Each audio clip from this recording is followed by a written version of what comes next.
Well, hey there, this is Dave DeBow from davedebeau.com, and I've got a series of 3 video lessons for you. This is the first one, and it's all about the importance of raising capital so that you can grow your real estate portfolio and become truly financially independent. What does that mean? That means that you aren't reliant on a job that you may or may not like. You are not reliant on a shaky public or private pension plan, or worse yet, on government assistance in your old age, that you aren't reliant on, quite frankly, incompetent mutual fund managers to manage your money, so that you can truly become financially independent thanks to real estate investing. So that's what this series is all about. In this first video, I'm actually going to be interviewing a good friend of mine, Peter Kinch, and in it we're talking about some very startling statistics for us as Canadian real estate investors. So if you already have a few properties or a lot of properties in your portfolio, or you're thinking about getting into real estate as an investment class, then this is definitely something that you're going to want to check out. So enjoy it.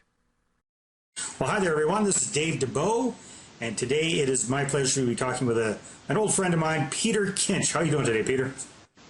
Doing fantastic. That's great. So if you're not familiar with Peter Kinch, he is a very astute real estate investor. He's also a very astute financial management kind of guy coming into the whole business from the mortgage business. He wrote a bestseller, The Canadian Real Estate Action Plan, which is what we'll be talking about a little bit here today. Very, very sharp guy when it comes to money and real estate and some of the challenges people have growing their portfolio. So first of all, thank you very much for being on the call today. I really appreciate that, Peter. And my pleasure. What I want to talk to you a little bit about here is I've been through your book several times. It's a great resource. Highly recommend it to everybody. A little plug there for you. It is a fantastic book. One of the things that really popped out to me, Peter, from your book is at the beginning on page 10, actually, where you say you've got some interesting statistics about Canadian real estate investors. And just because you probably don't have the book in front of you, I'll remind you what those stats are. You say that only 4% of all Canadians actually purchase investment real estate. So, a lot of people buy a home to live in, but that's not an investment property. So only 4% of the population ever buys investment properties. Of those, only about half of them, so in other words, 2% of the population buy, most of them only buy 1, 2, or 3 properties. So that's correct. 2% of the population. Only half of those folks actually get educated about real estate investing through taking courses or joining organizations like RAIN or what have you. And then the big kicker for you is only about 1/10 of those people, so 1/10 of 1% of the whole population, actually makes a plan and treats it like a business. So that those if you do the math, if you do the math, that's 1/10 of 1% of 2% of 4% of all Canadians. Exactly. Peter, how did you come to these conclusions, or where did you come up with this? Was this from personal experience in your years as a mortgage broker, or how did you get that? Dave, it's a combination of things.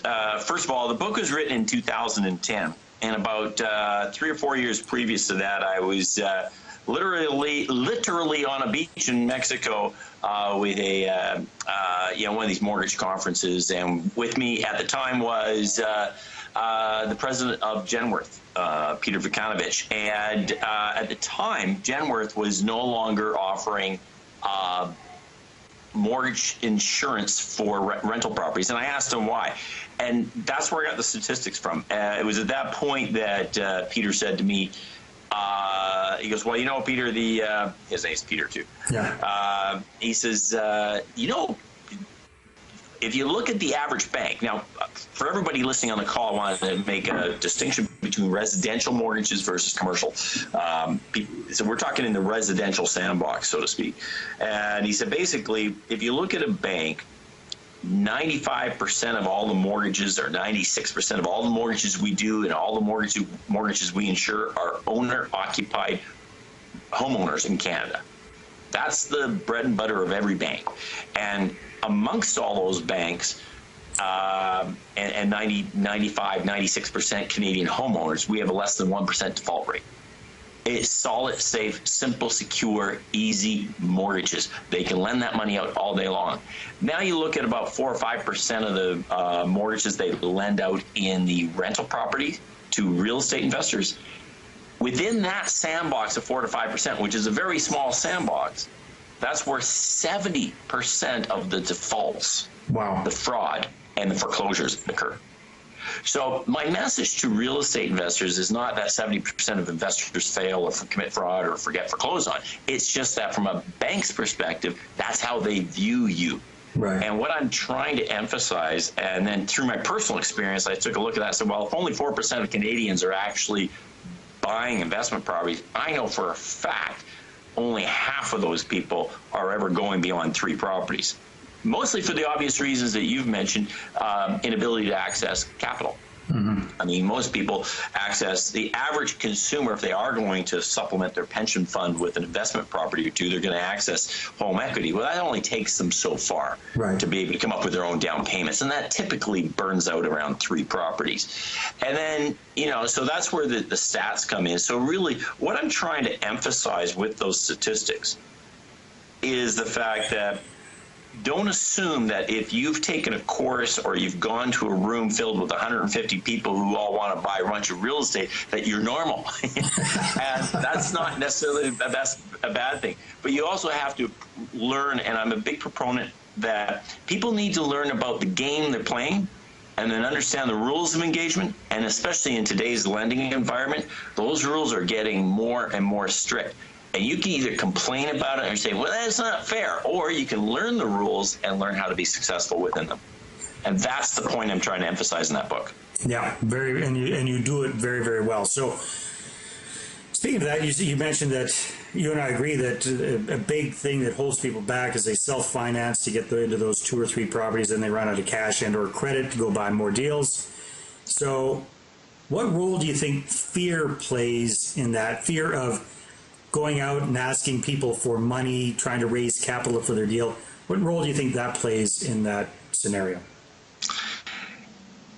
It's massive. It's massive. I mean, and it's not just fear, Dave. It's, I think, you know, and I say this in my book, reverse the roles. Imagine if you and your wife are sitting on $50,000 of your life savings, and neither one of you are educated in real estate investment or ideas, or never ever attended any conferences or anything. And the husband goes out and comes home one day and says to his wife, hey, I met this guy named Dave. He seems awesome. And guess what? He said, if we give him our $50,000, he's going to invest in a real estate. And here's the best part. We get to own half.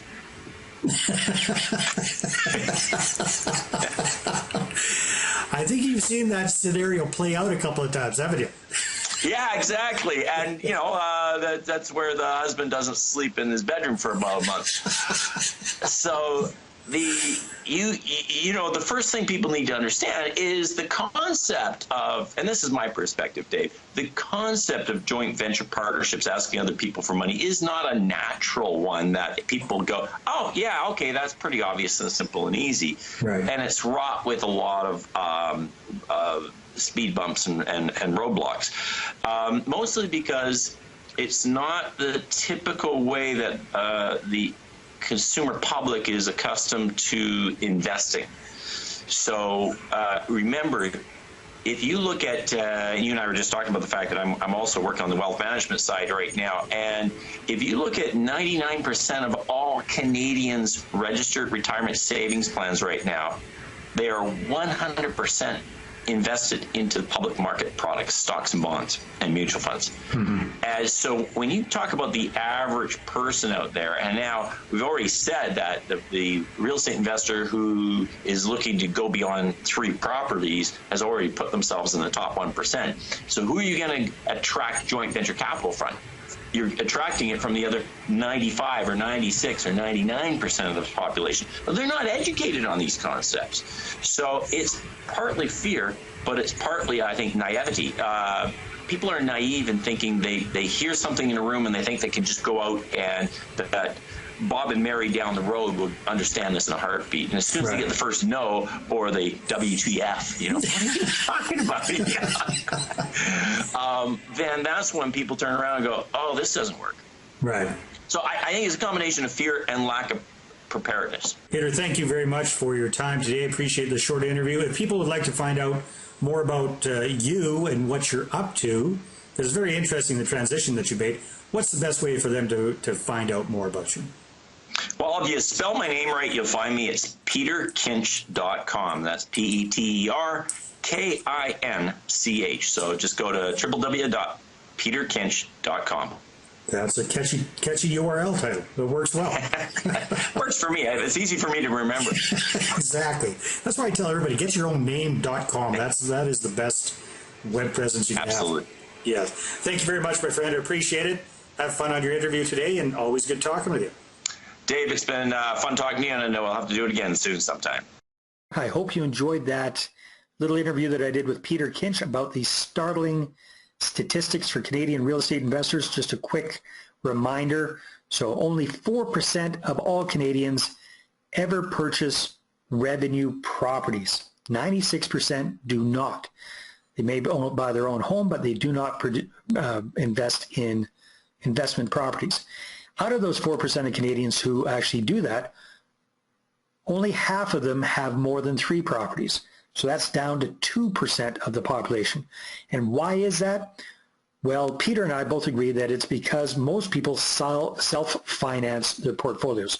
That means they come up with their own money for down payments, and when they run out of money, their portfolio stalls out. And why is that? Well, I firmly believe it's because they don't have the confidence needed to go out and attract investors and raise capital. All right. Now, on my next video, you're going to discover exactly how much just even one investor partner or money partner is worth to you in the long term, and what it's worth to your portfolio in the long term as well. And this is an exercise that I do with the attendees at my Investor Attraction Live workshops. It always blows their minds. I think you're going to be very interested in that as well. And I'm going to take you through it all step by step on my next video. So make sure you keep an eye out for that. But getting back to this number one obstacle, which is the lack of confidence about approaching money partners, the solution to that is to be seen as an expert in the eyes of your prospective money partners. Now, it makes it so much easier to raise capital when people see you as being able to solve their problem. It's also so much easier when you get them calling you instead of you cold calling or dialing for dollars or networking, schmoozing, doing all that kind of hard labor when it comes to attracting investors and raising capital. So it's all about creating instant credibility, which will give you the trust that your investor partners are looking for when it comes to investing their money. Now, it's all about having a conversation and not giving a pitch, and then being able to make an educated decision. All right. So I'm going to be doing a complimentary, what I call a masterclass called The Trust Factor. It's coming up very, very soon. It's all about how to position yourself as the expert real estate investor in the eyes of your prospective money partners. In fact, I'm going to be showing you 7 different ways to create virtually instant credibility and authority. So when people are thinking about real estate investing, you're the first person that's going to be coming to mind. When they're getting frustrated with the returns they're getting on their mutual funds, you're the person they're going to be thinking about helping them out with that situation. All right. So if you want to find out more and register for this complimentary masterclass, which is going to be happening very soon, click on the button below. And I want to thank you again for watching, and I look forward to seeing you again soon. Thank you.